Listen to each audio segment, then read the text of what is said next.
Hey guys, this is Joe. Today I want to introduce you to our partner Vanta. Achieving ISO 27001 or SOC 2 compliance can unlock major growth for your company and build customer trust, but the process can be time intense and costly. Vanta automates compliance, getting your audit ready quickly and saving up to 85% of associated costs. And Vanta scales with your business, helping you enter new markets. Join 7,000 global companies like Atlassian, Flow Health, and Quora that trust Vanta. Claim 20% off Vanta at vanta.com/startupradio. That's vanta.com, spelled vanta.com/startupradio.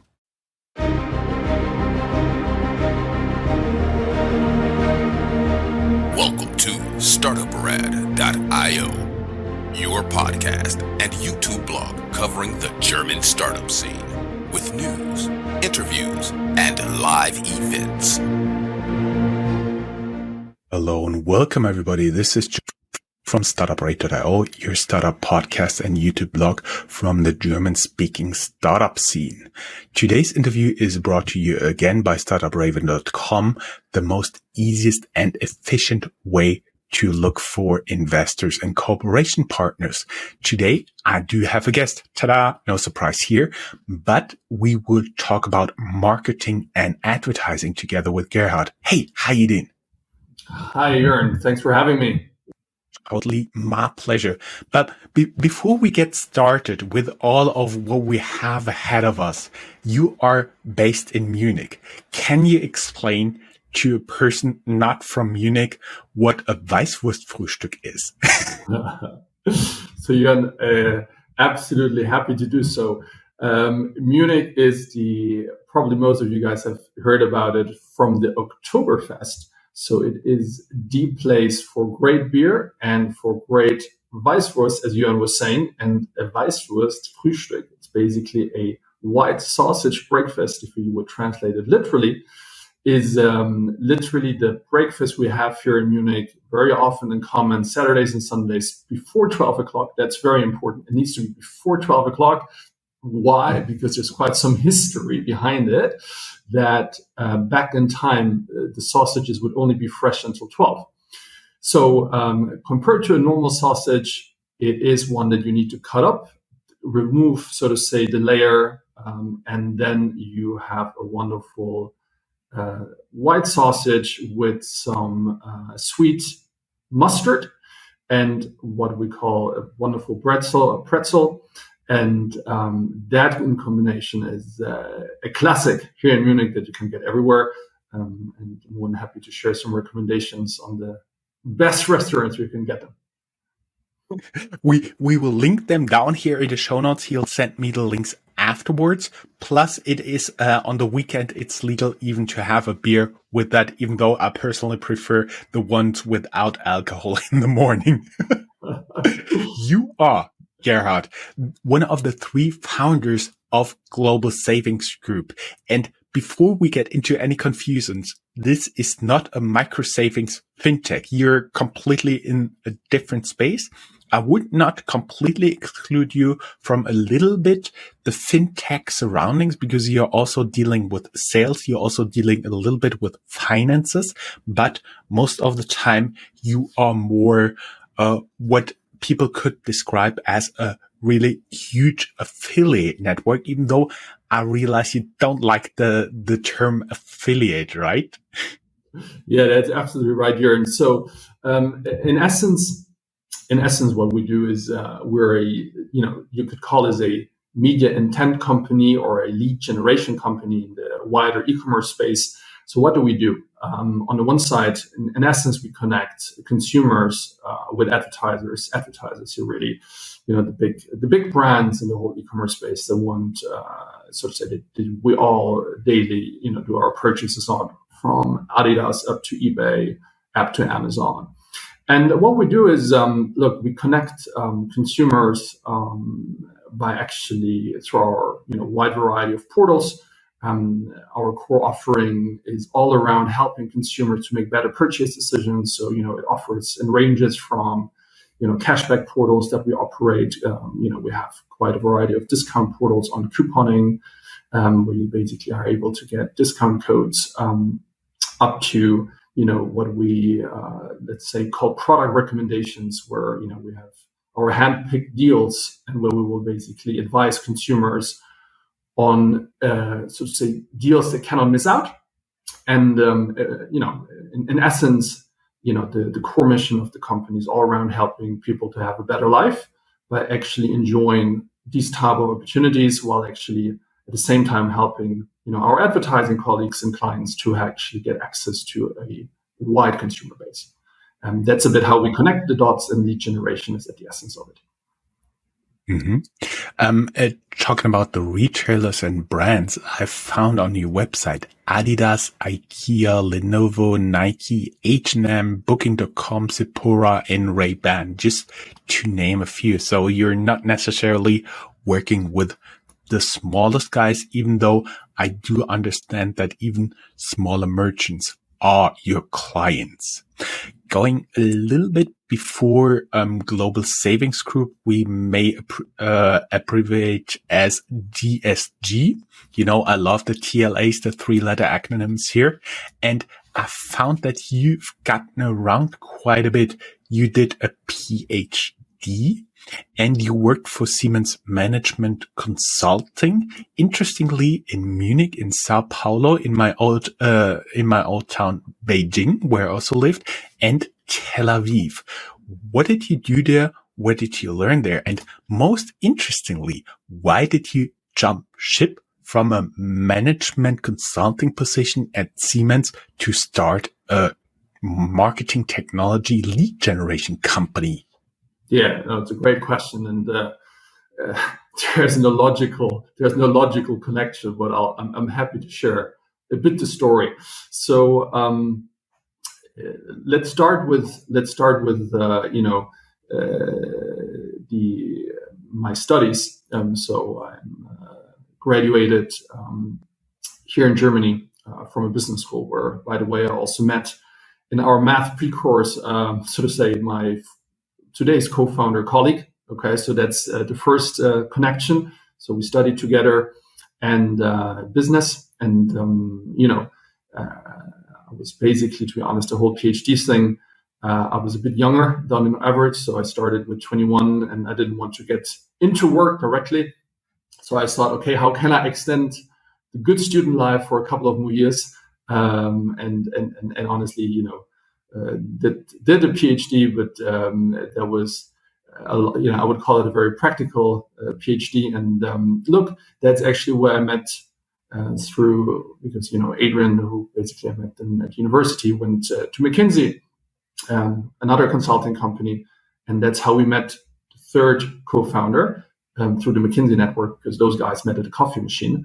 And actually were bored from doing slides for big corporate companies, and that's a bit how the circle, in terms of how the three of us connected, came. And look, I think Siemens Management Consulting. Why the hell did I go there? Look, I had quite a big passion for renewable energy, for actually alternative energy, for there's a lot of movement, a lot of obviously.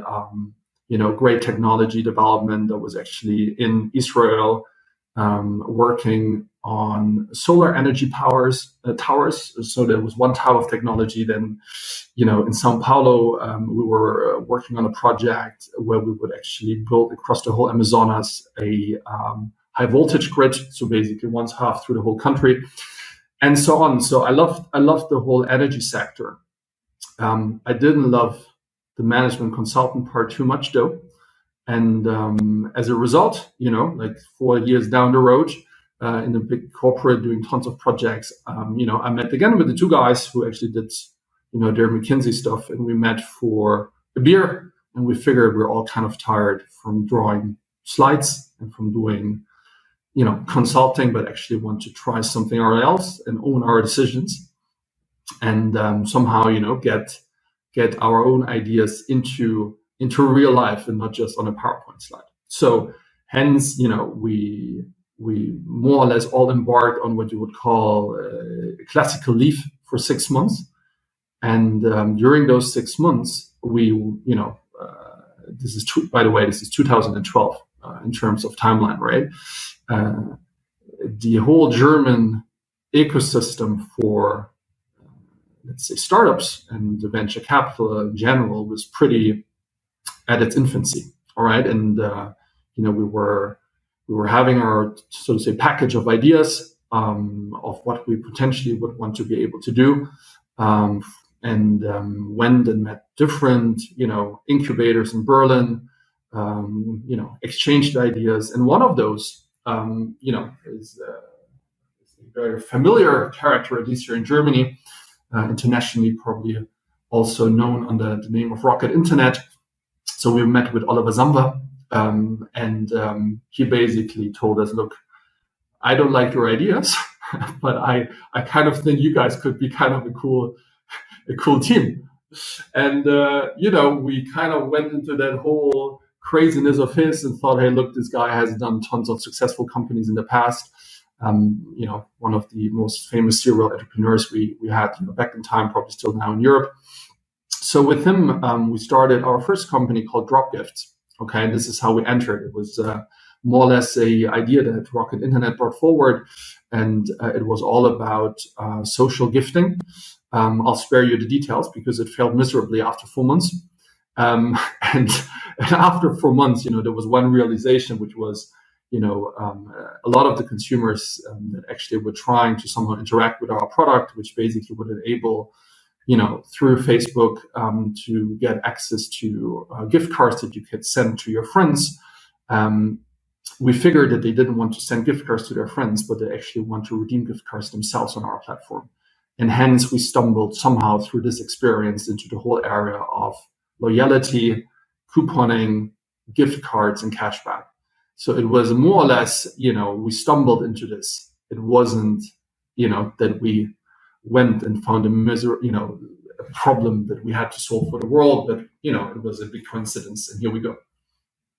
You just met a guy who said you straight in the face, I don't like your ideas, but I think you're a cool team. And you went with him. I would have loved to be a fly on the wall during this conversation. Okay, I see. And that was the time a global savings group was born, just in Germany. Even though I realized you guys did quite a lot of acquisitions over time, but that's something we'll get to. What was the basic approach you started with for lead? Did you already start as a lead generator for merchants, for brands? Yeah, absolutely. So the basic approach we took, would like to highlight, this was 2012 when we started, so to say, this adventure. 2012, the concept of BRIC was massive. So Brazil, Russia, India, China. So the first thing we did was we looked into the couponing space, online coupons. Okay, so literally, to explain it very briefly, it's a concept where you literally, as a consumer, get access to the best online coupons from a wide variety of big brands, and you can redeem them at checkout and thereby save some extra money. And we started with that concept in Brazil and in India, and we piloted it there, launched the product, tested it, and wanted to get a feeling if we, so to say, get good traction there, because in Europe, our feeling was that the whole concept and idea is pretty saturated. And what happened was we got very quickly a lot of traction. We felt that from day one, the whole market, all right, when you talk about the wider market in this space, and there's, unfortunately not a great terminus to coin the space, but, I would maybe call it, intent-based media, if you want to use that wording, or commerce content is another way to describe it. But literally, we figured that this whole space is highly fragmented. So there's tons and tons and tons of small sites competing in every market, but there's not like a lot of big reputable companies doing that. In the US, we saw there's like one or two, major lighthouse, so to say, brands and sites that were already out there, such as Recruit and Rewards. and they served a bit as a role model for us. And hence, what we did was we started in BRIC, where we were very successful in Brazil, in India, partially in Russia, didn't do China. And then as we took the learnings, we rolled it out across all of Europe. And in 2018, we even went out into the US, where we're now active as well. Mm-hmm, mm-hmm. I see. So basically, you started the company in Munich, but your was at first not your main target. Are you still active in India or Brazil? So yes, we are active in both markets, we're active with our own websites, but we're also active, and this is one important angle. I wouldn't call it another pivot, but it was a great addition, which was at some point we realized that there was a lot of value by actually partnering up with the largest media companies in every country. So, in other words, what we do as part of our business is that we have strategic partnerships with the largest nationwide media publishers, such as IG in Brazil, or One Times India in India. And what we do is we actually host our white label solutions, a white label product within their overall system, connected very well with their audiences, and actually offer deals, discounts, coupons for these publishers. In the US, it's with a CNN, with Business Insider. So really, we look for the large nationwide media publishers that have a lot of traffic and audience. And that has worked incredibly well. It's a great new revenue stream for media companies to basically finance journalists, and hence something that why I don't like the word affiliate, because it's, even media companies are doing affiliate as one revenue stream.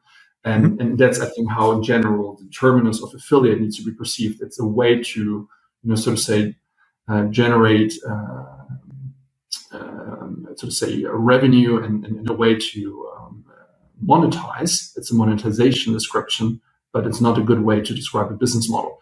And hence, look, these media sites or media partners have been fantastic for both sides to scale further the business within Europe, but also, as I said, in the US. Mm-hmm, mm-hmm. I see. So basically, there's would you say your competition is still very much fractured?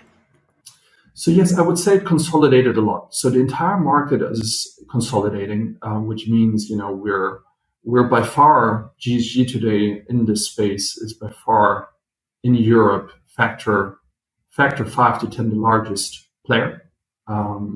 So that was when we started over time seeing this fragmented setup, the opportunity that we saw by actually combining it, by professionalizing, by making sure that the content that we also provide is highly curated, is high quality, and thereby provide great experiences for consumers. But even more importantly, to create a lot of trust for the advertising brands that collaborate with us, to ensure that they feel that they're getting relevant traffic that is trustworthy. And I think that was very important because if you have tons and tons of small players, it's very hard to control that. If you have one big player or a couple of big players, it's much easier to collaborate also for big advertising brands such as IKEA and eBay and all the ones that you've been mentioning before. So it's a shopper's reward, and I realized you guys are big in Europe, but not as Global Savings Group. You do different stuff, like in different verticals on different levels, however you want to call it. I found it interesting that you bought several companies. So you're a driver of the market consolidation. 2015, I Am Bull in the Netherlands. 2019, UK Pouch, which is a browser extension. I found this very interesting. 2020, French cashback company. How is it pronounced? I would pronounce it Igral. Yeah, Igral. Igral, yeah. And 2021, you bought Shoop, a Berlin-based company. And with all of them, you kind of got different products. So in the UK, you're mostly active as Pouch. And And in France, you're mostly active as Igral. How does this all work together on one or another level? Yeah, no, that's a great question. Jan. So I think one way to structure this and make it a bit more simpler to understand is you can literally say there's a one common denominator, which is our products are there to help people have a better life, and particularly by helping them to save money and do that in a very fast and effective way. And that's a common denominator for all products. And on the other side, we have a common denominator that we work on the advertising side with the same type of brands very specifically. Now, how to structure this further is you have two different layers. So we have a B2B and a B2C, so to say, portfolio. On the B2B side, we talked about media companies whom we're partnering up, and where our product is a white label integration for the benefit both of news publishers, so they can also monetize their existing audiences better, while we actually add that to the advertiser mix, and we're adding to that product portfolio. Right. So right now we just deployed another product for news publishers. It's so to say a product recommendation element where together with the editors we're writing the best deals. We're writing about here are 5 things that you should have as you kind of move back into home office or move away from home office. So there's a lot of product recommendation topics that we're working at together with media companies. And on the other side, all right, there's the whole B2C portfolio that you were talking about, which are sites that are running under their own brand. And what we do there is we're really trying to consolidate the market for cashback / loyalty. That's how we call it internally. But in essence, what those brands do is very similar. All right. And it doesn't matter if the touch point is a browser extension that automatically helps you to never forget your cashback, or that automatically, applies the best coupon. This is what we do, for example, with Pouch. And we have exactly the same type of browser extension on Igral. And what we're doing is we have one technical platform that basically powers these different products. And in essence, the user experience is, however, the core idea is as you go and do your shopping, we give you part of your money back, right? That's in essence a cashback experience. And a lot of the experience today is like that. And we're building on top to actually make sure it's more than that in the future. So we really want to make sure that whenever you go shopping, it doesn't matter with which brand will reward you. Okay, it could be in the form of a cashback, it could be in the form of points, it could be in the form of, giving you some extra couponing, some extra gift cards. That's our true ambition when we think about this. So it's a B2B portfolio with news publishers, and on the other side, our B2C portfolio. And in combination, all right, we're particularly in Europe, but also in the US, driving over 2 to 3 billion of GMV for our advertising brands. So our vision is in this space to build a smart alternative to the current GAFA channels. So literally, a true alternative marketing channel where brands can sort of say invest in new customer acquisition, but particularly, and this is pretty important, in how to convert their existing consumer base better. Mm-hmm. Okay, so I think if you think about us, one thing to differentiate is we're not doing classical advertising. Okay, we are not these guys with all of these different, click banners where nobody knows anymore where to click and all the fatigue that comes with it. Okay, that's not our business. We're also, not like social media platforms where you go for entertaining and then suddenly you click on a link and end up right. That's also not our business. Our business is very much value driven for consumers. So people come and don't even perceive it as advertising, because if you take a cashback or a coupon, you don't perceive it as advertising. And the other piece is people come to our sites to shop. Mm-hmm. They don't come for entertainment. They come for shopping. Mm-hmm.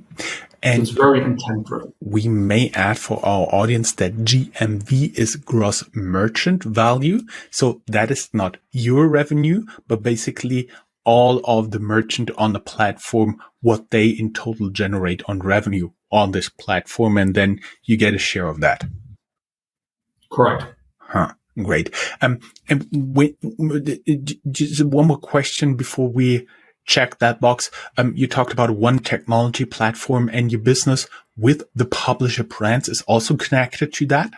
That's correct. That's exactly what we're doing. The way we look at it is every experience that we are able to build and that helps consumers on either the B2C side or the B2B side, we directly want to be able to replicate it left or right, because it adds value. Mm-hmm. So it's exactly as you say.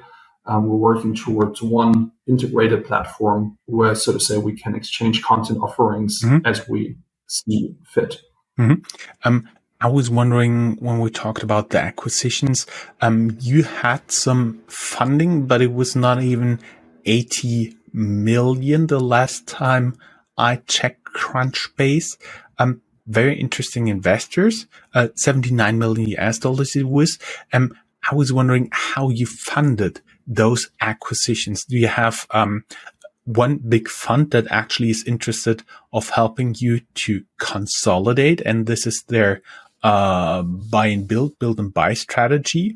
Or are you actually using your own proceeds out of your operational cash flow? Yeah, no, great question, Yuan. So what we're doing is we're doing a combination of things. So, there's not like one fund that, so to say, helps us, but it's a combination of equity from either existing shareholders. There's quite some debt that we normally also leverage. So we work with different banks to actually facilitate transactions. And then there's our operating cash flow, given that the company is profitable, that we're utilizing. So a combination of those three, plus, for some of the deals, we obviously also have a share package. So we also do it by exchanging shares. And that's the mix we're using for our acquisitions in the past. And to a certain extent, depending on the size of the acquisition, the mix varies.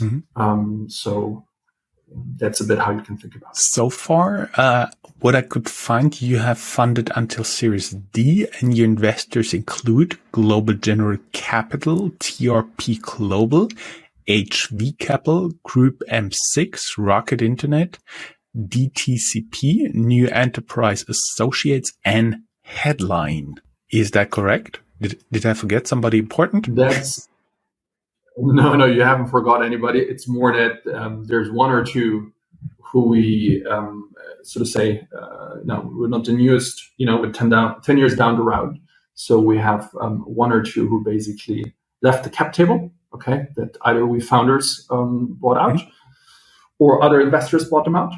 So classical secondary transactions. The rest of the names is correct. For our audience, secondary transactions is when you just sell shares. Basically, what you usually do as a VC, you invest money, you get additional newly created shares, but a secondary is just handing over shares. Very simplified. I was interested in your expansion in Europe and the US. I realized you are market leaders in France, UK, and Germany. You're active in more than 20 countries, but what I found especially interesting is you had a press release in April 2022. You hired a CTO, a CFO, a CMO, a head of HR, and a PR director. And they had experiences from companies like Zalando, FreeNow, Scout24, Flaconi, Westwing, Rakuten, and InnoGames. That actually is an indication that you preparing for another level of scaling. Is that true? So yes, what we felt was that the opportunity in this space, a lot of it we believe is by building out organically the business, and that we're now 700 people, right? And on the other side, by actually managing further acquisitions through M&A. And what we felt is that we're coming to a critical moment where, in order to grow the business further, both organically and doing further M&A, we need to complement the existing team with additional, so to say, very experienced teammates. And thanks God, they are proven to, basically helping us on every of these dimensions. And and hence you're completely right. So we're looking forward to grow the business strongly further over the next 3 years, and also making it professionalizing it further on every dimension, right? Be it on the finance side, be it that we believe that our product and tech efforts, as we integrate more companies, things don't get simpler, right? Building that platform concept requires quite a lot of experience, so you don't get lost. And we do believe that the space is in heavy need for innovation. Okay, so hence we brought in people that also bring a lot of experience from companies such as Klarna, right? That has been a quite interesting company, innovating over, different over many years now in the fintech space, right? And we felt that it would help us a lot to sort of say potentially also go further from where we are today in terms of how we look at the product, to expand also in other areas. And we brought this knowledge now into the company, and definitely feel that this was much needed and is helping us a lot now over the next 3 years to hit, so to say, the next S curve, if you want to call it that way. So far, you've reached 20 plus markets. I took from your website 400 million visits annually, 11 plus million members, and 3 million transactions a month. This is pretty big. But as you said, you want to grow organically. Are you also open for companies that currently are hit hard by Corona if they want to sell themselves? Would you be open to look at potential acquisitions? Yes. So in general, we're very open to continue the buy and build strategy, which means, companies that are active in our space, in a adjacent space, are, are, so to say, companies we would be happy to look into, independently if they're hit by Corona, or if they in general feel it's a good moment to potentially take a next adventure, or then look for, a professional partner. So, in the past, we've seen that there are different narratives why, companies also want to potentially engage with us in a sell or in a strategic partnership. So yes, absolutely right. We're more than happy to have a look at, companies that feel like they could add to our journey and where we could add to their journey.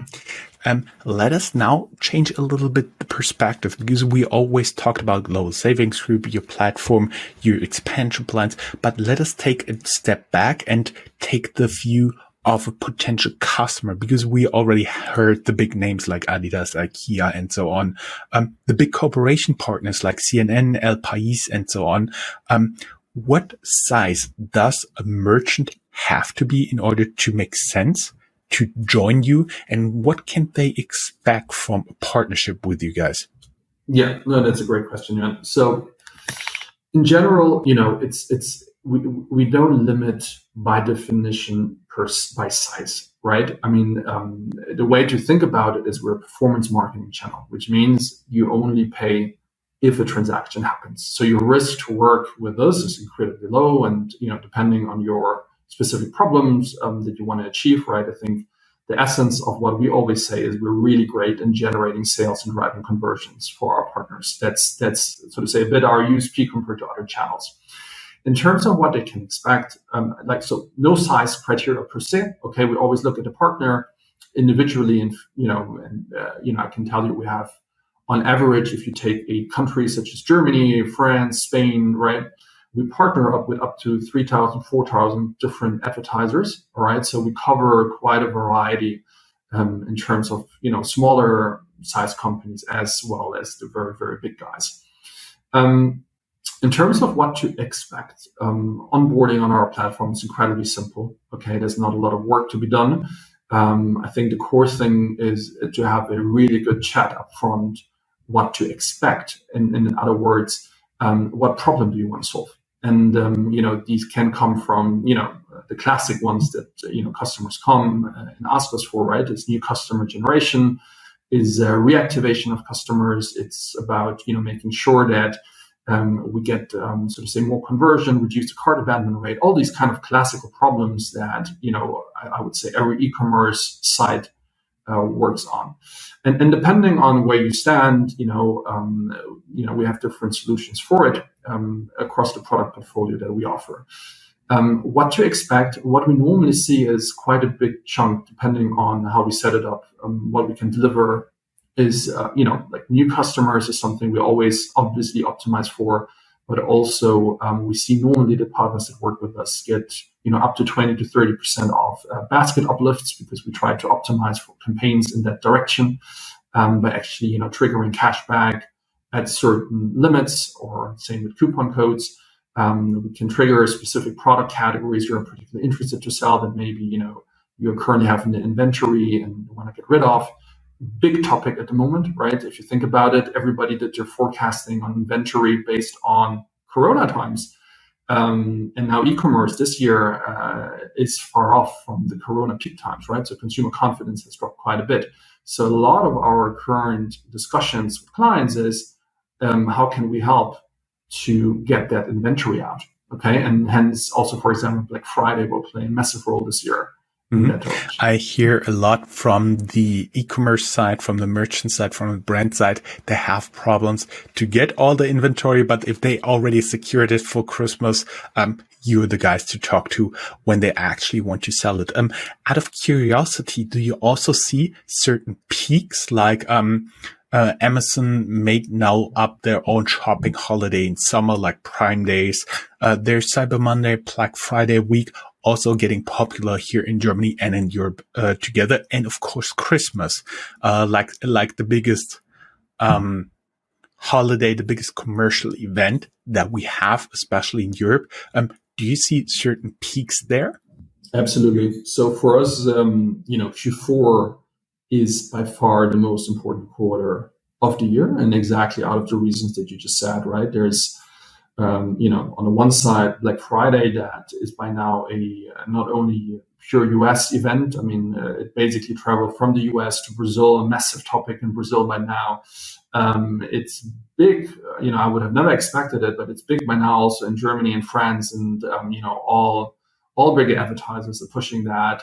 Then you have 11/11. Let's not forget about that, particularly when you think about, Southeast Asia. It's a Singles Day, right? It's the 11th of November, and it's Singles Day, kind of a version where you gift other singles a little bit, I would say, like Valentine's Day, as it is celebrated more in the US. Yes, I would say it's a good and fair description, right? And it's basically driven by Alibaba. And look, crazy, what happens on that day as well, right? So I think it's fair to say, Q4 is massive, right? It's by far the biggest season peak. Summer period is normally a bit slower, right? So that's also very clear. Good weather doesn't help, and then you literally can say, everything. Mother's Day and, all those Valentine's Days and all of those classical days definitely also more, we can see them as well. I see. So it's very seasonal, very regional. It's also something we see in our podcasting. As you said, good weather is not good for podcasts, for internet radios. There we grow usually very slow or not at all. And then it really picks up end of September, beginning of October, and it gets really red, burning hot between end of November and Christmas, and then complete break. Yeah. Exactly. Yes. Exactly. I would have had a lot more questions, but we're recording for already more than 37 minutes, which is more on the longer side for our interview. I just want to wrap it up with two additional questions. Number one, maybe three. Number one, are you guys currently hiring? Yes, we are. Across many roles, we're very flexible in terms of our working policy. So there's a lot of remote working possible, hybrid working possible. So absolutely, have a look at our sites. There's quite particularly engineering roles as usual, but also across the board marketing editors. Sorry, absolutely. There's just a siren going off here. They're testing it here. Really sorry about that. And the second question: are you guys looking to add additional investors to your circle of investors? So look, right now we keep on being profitable, and that doesn't mean that we are not, given also our M&A ambitions, always on the lookout for, sort of say additional funding when it comes down to M&A. So yes, the answer is yes, but driven out of our buy and build strategy. Great. So only thing left for me to say, everybody who would like to learn more, you can go down here in the show notes, have a look at your LinkedIn profile, at the company website, and everybody who would like to learn more can reach out to us, and we will have you back in the interview, let's say next year when we announce the next big acquisition. Fantastic. You're looking forward to it. Totally my pleasure. Have a great day. Bye-bye. Thanks a lot for having me here.